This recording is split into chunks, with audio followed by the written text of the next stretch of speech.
El presidente ruso, Vladimir Putin, reiteró su última afirmación de que debería haber violado el alto el fuego que impuso a Ucrania en 2014 y 2015 lanzando una invasión a gran escala incluso antes de febrero de 2022.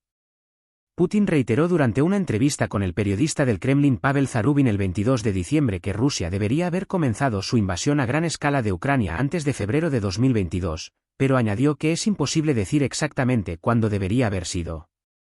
Putin culpó a Ucrania y a Occidente de engañar a Rusia y de no aplicar los acuerdos de Minsk II, que, según Putin, dieron a Occidente tiempo para preparar a Ucrania para futuras acciones militares contra Rusia.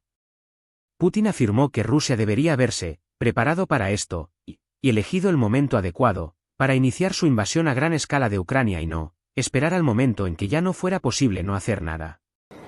Putin no mencionó que Ucrania trabajó para reforzar su ejército como respuesta defensiva a la anexión de territorio ucraniano por parte de Rusia en 2014 y al inicio de una guerra en el este del país.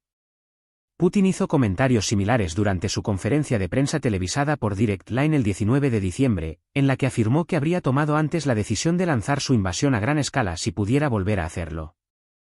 Putin también afirmó el 19 de diciembre que Ucrania no cumplió los acuerdos de Minsk II y que Rusia invadió Ucrania, espontáneamente, en 2022. Los acuerdos de Minsk II fueron, en particular, extremadamente favorables a Rusia, ya que no imponían ninguna obligación a Moscú, que participó en las negociaciones como supuesto mediador neutral. Los acuerdos establecieron un alto el fuego, que los representantes rusos violaron continuamente con el apoyo de Rusia. Al parecer, las fuerzas ucranianas atacaron con drones un depósito de petróleo en el Oblast de Oriol la noche del 21 al 22 de diciembre. El gobernador de Oriol Oblast afirmó el 22 de diciembre que las defensas aéreas rusas y la guerra electrónica EW derribaron 20 drones ucranianos sobre Oriol Oblast y que los ataques con drones provocaron un incendio en una instalación de combustible. 5. Las imágenes publicadas el 22 de diciembre muestran supuestamente un ataque con drones en el depósito de petróleo de Stalnoy con caballo de acero, en las afueras del noreste de la ciudad de Oriol. Las fuerzas ucranianas ya habían atacado el depósito de petróleo de Stalnoy con en la noche del 13 al 14 de diciembre. El Servicio de Inteligencia Exterior de Ucrania, SZRU, informó el 22 de diciembre de que las sanciones internacionales que impiden a Rusia acceder a equipos y componentes occidentales, los ataques de drones ucranianos, la reducción de las exportaciones de petróleo ruso y los altos tipos de interés de los préstamos rusos han provocado que las refinerías de petróleo rusas aumenten su tiempo de inactividad en 2024. El SZRU informó de que las refinerías de petróleo rusas experimentaron un tiempo de inactividad total que impidió a las instalaciones refinar 41,1 millones de toneladas de petróleo en 2024 después de haber experimentado solo un tiempo de inactividad total por valor de 35,9 millones de toneladas de petróleo en 2023. Los ataques de drones ucranianos también han tenido como objetivo bases aéreas rusas y el ejército ruso parece estar construyendo refugios para aviones en varias bases aéreas rusas.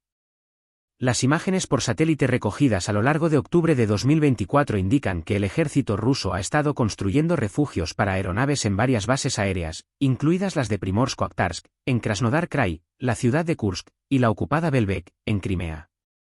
Las fuerzas rusas han ejecutado recientemente a más prisioneros de guerra ucranianos en el campo de batalla. Imágenes geolocalizadas publicadas el 22 de diciembre muestran a fuerzas rusas ejecutando a 5 prisioneros de guerra ucranianos en la zona fronteriza de Donetsk-Zaporizhia Oblast en Blaudátne, al sur de Velika Novosilka. ISW ha evaluado de forma rutinaria que los comandantes rusos son complacientes o permiten a sus subordinados participar en ejecuciones de prisioneros de guerra en clara violación del derecho internacional. El presidente ruso Vladimir Putin sigue ampliando la red rusa de programas de educación patriótico militar para jóvenes en Rusia y en la Ucrania ocupada antes del próximo Año del Defensor de la Patria, del Kremlin en 2025. Putin aprobó una lista de 4 instrucciones para el gobierno ruso el 20 de diciembre, que incluyen órdenes para establecer y desarrollar una red de campamentos militares deportivos, para promover el alistamiento en el ejército entre los jóvenes, ampliar el programa del Kremlin, Caminos de la Victoria, crear una plataforma en línea para organizar programas de educación patriótico-militar para la juventud rusa, y transferir un campamento de salud infantil para que funcione durante todo el año.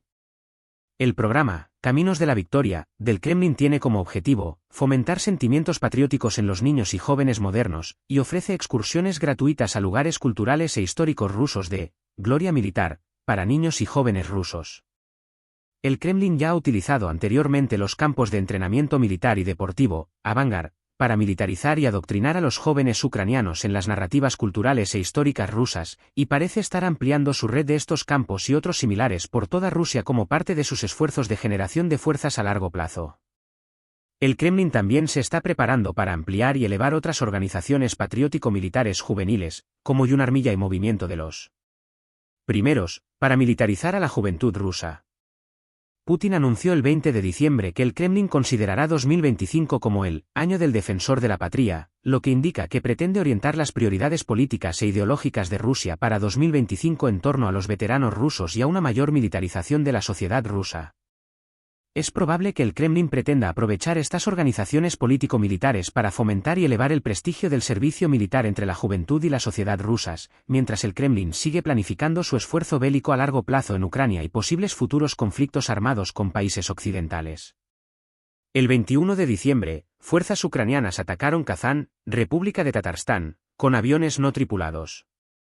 Imágenes publicadas el 21 de diciembre muestran a varios aviones no tripulados ucranianos golpeando grandes edificios de apartamentos y otros edificios no especificados en Kazán, al parecer después de que la guerra electrónica rusa EW desactivara los aviones no tripulados.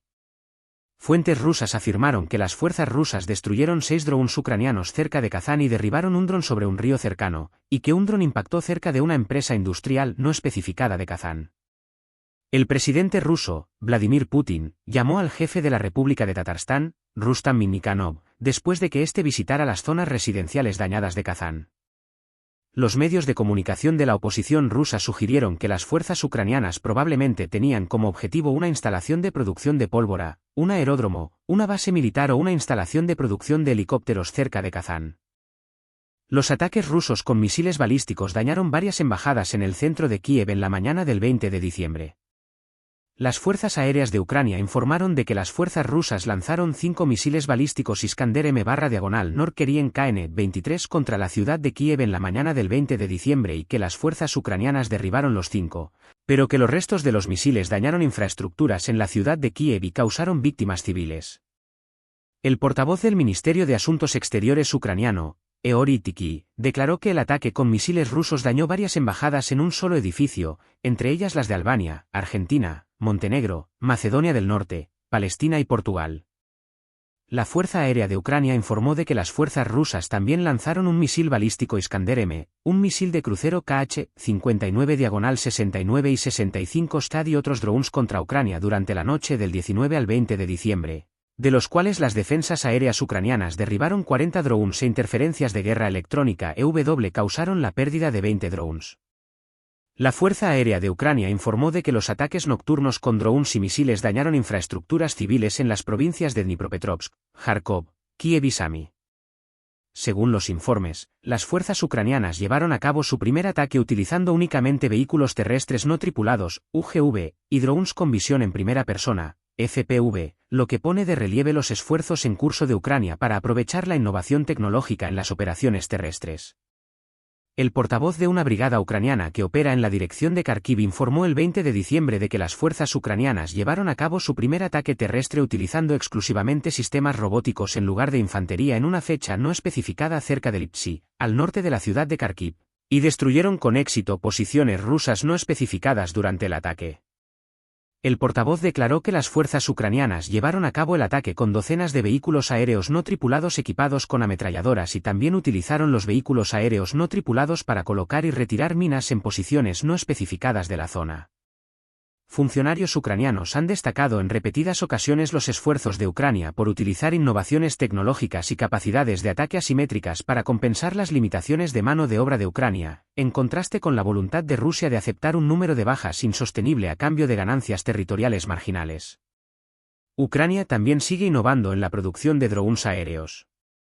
El Estado Mayor ucraniano informó de que oficiales ucranianos completaron las pruebas de un dron conectado a cables de fibra óptica que será más resistente a las interferencias de guerra electrónica, EW. Las fuerzas rusas han desplegado recientemente este tipo de drones en Kursk Oblast y Ucrania. Una empresa ucraniana de drones informó de que recientemente había ensamblado un prototipo del primer dron FPV fabricado exclusivamente con componentes fabricados en Ucrania. El presidente ruso Vladimir Putin anunció su intención de orientar las prioridades políticas e ideológicas de Rusia para 2025 en torno a los veteranos rusos. El 20 de diciembre, Putin propuso que Rusia declarara 2025, Año del Defensor de la Patria, para honrar a los veteranos rusos de la guerra de Ucrania y a los veteranos de todas las demás guerras rusas. Putin hizo esta propuesta especialmente durante una reunión del Consejo de Estado ruso en la que se debatía el apoyo estatal a las familias, que era la prioridad definida por el Kremlin para 2024, el Año de la Familia.